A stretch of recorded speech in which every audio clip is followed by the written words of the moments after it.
Good morning students. आज आप लोग तुलसीदास द्वारा रचित भरत महिमा, जो कि श्री रामचरितमानस से उद्धृत है, उसके कुछ अंश पढ़ेंगे। देखिए,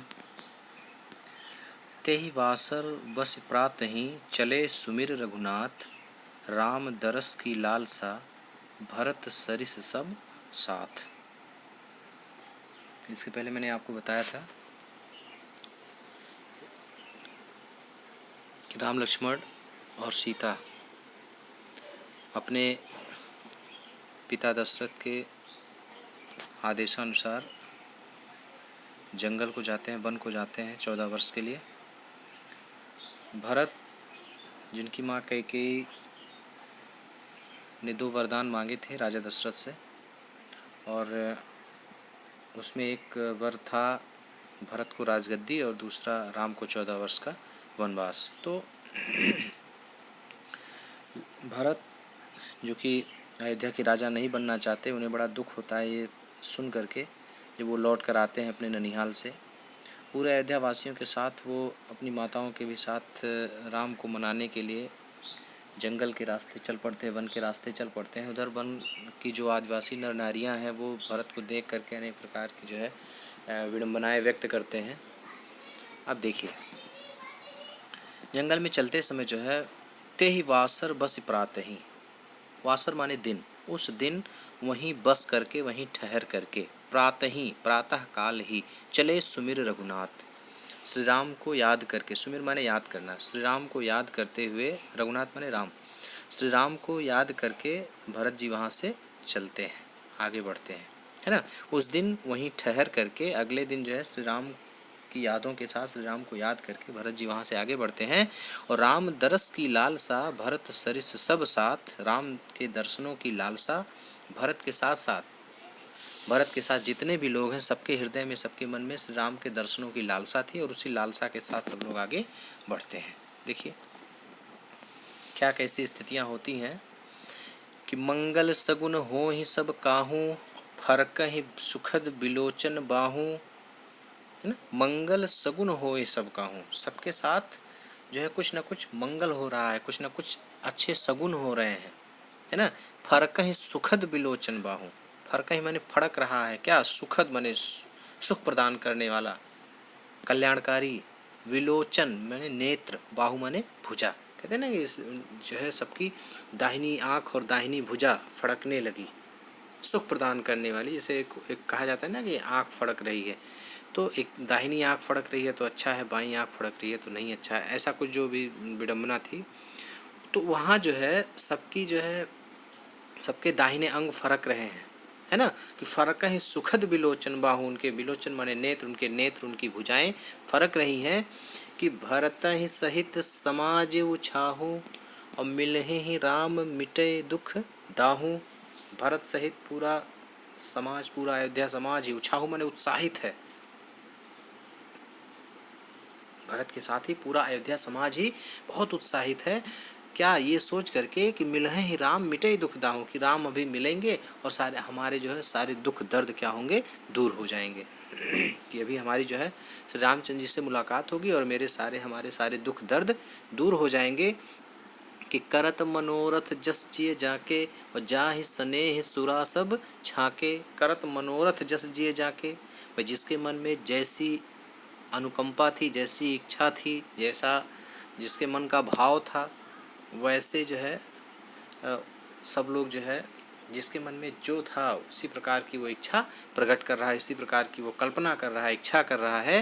और जहाँ स्नेह सुरा सब छाके, ऐसा लग रहा है मानो जैसे जो है सब लोग श्री राम के प्रेम रूपी मदिरा को, सुरा माने मदिरा, स्नेह माने प्रेम, प्रेम रूपी मदिरा को छाके माने छक करके पान कर लिया हो, जिससे मानो जो है लग रहा है सब लोगों ने श्री राम के प्रेम रूपी मदिरा का छक करके पान कर लिया हो, सब मतवाले हो गए थे। और शिथिल अंग पगमग डग डोलहि, और बिहबल बचन प्रेम बस बोलहि।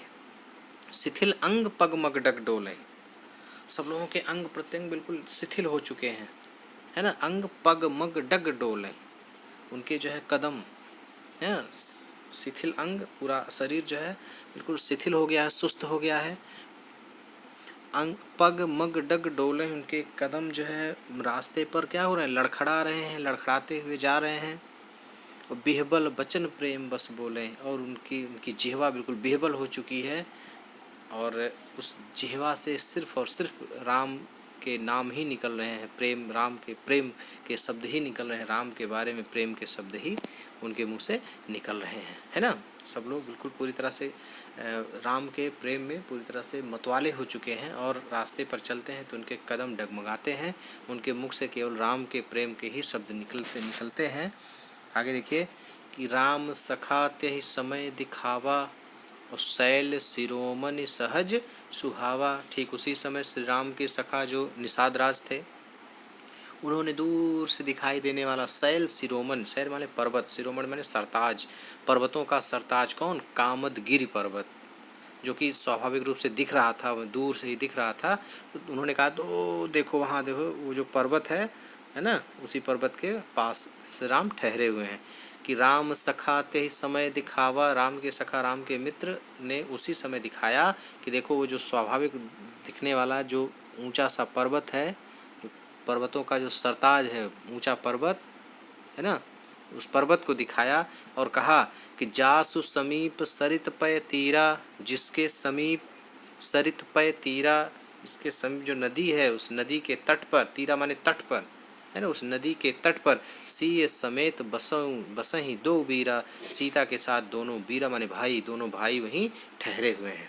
उन्होंने कहा कि जो दिख रहा है, पर्वत दिख रहा है, उस पर्वत के समीप ही जो नदी बह रही है, उस नदी के तट पर ही दोनों भाई, सीता सहित दोनों भाई वहाँ निवास कर रहे हैं, सीता समेत दोनों भाई वहाँ ठहरे हुए हैं। और देख करहि सब दंड, इतना सुन करके पूरी अयोध्या, जो पूरा अयोध्या समाज जो कि अत्यधिक प्रेम में उत्साहित थे, कि देख करहि सब दंड प्रणामु, दूर से ही उस पर्वत को देख करके सब लोग दंडवत प्रणाम करने लगते हैं। और दंडवत प्रणाम करते हुए जय कहि जय जानकी जीवन रामू, जानकी जी की जय, श्री रामचंद्र जी की जय, जानकी जी की जय, श्री रामचंद्र जी की जय, इस प्रकार से जो है उत्साहित होकर के सब लोग नारे लगाने लगते हैं, जय जयकार करने लगते हैं। और दूर से ही उस पर्वत को देख करके दूर से ही दंडवत प्रणाम करते हैं। इतना उत्साह जो है सबके अंदर भरा हुआ था कि अभी हम श्री रामचंद्र जी से मिलेंगे। और इस प्रकार से प्रेम मगन अस राज समाजू, जन फिर अवधि चले रघुराजू।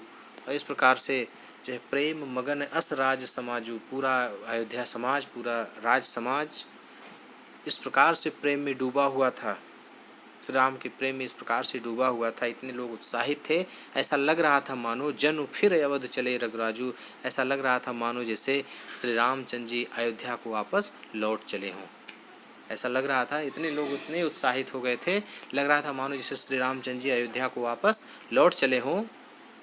अगली पंक्ति देखिए दोहा कि भरत प्रेम तेहि समय जस, तस कहि सके न शेषु, कबहि अगम जिन ब्रह्म सुख, अहमम मलिन जनेषु। देखिए भरत प्रेम तेहि समय जस, उस समय भरत के मन में जैसा प्रेम था, जिस प्रकार का प्रेम उस समय भरत के मन में था, तस कहि सके न शेष, श्री राम के भरत के मन में जैसा प्रेम उस समय था श्री राम के प्रति, उस प्रेम का वर्णन तो हजार मुखों के शेषनाग भी नहीं कर सकते। तस कहि सके न शेष, शेष माने हजार मुख वाले शेषनाग भी हजार मुख से भी उस जो है प्रेम की व्याख्या नहीं की जा सकती, प्रेम का वर्णन नहीं किया जा सकता। और कबहि अगम जिमि ब्रह्म सुख, कवियों के लिए तो ये उसी प्रकार से अगम्य है, दुष्कर है, कठिन है।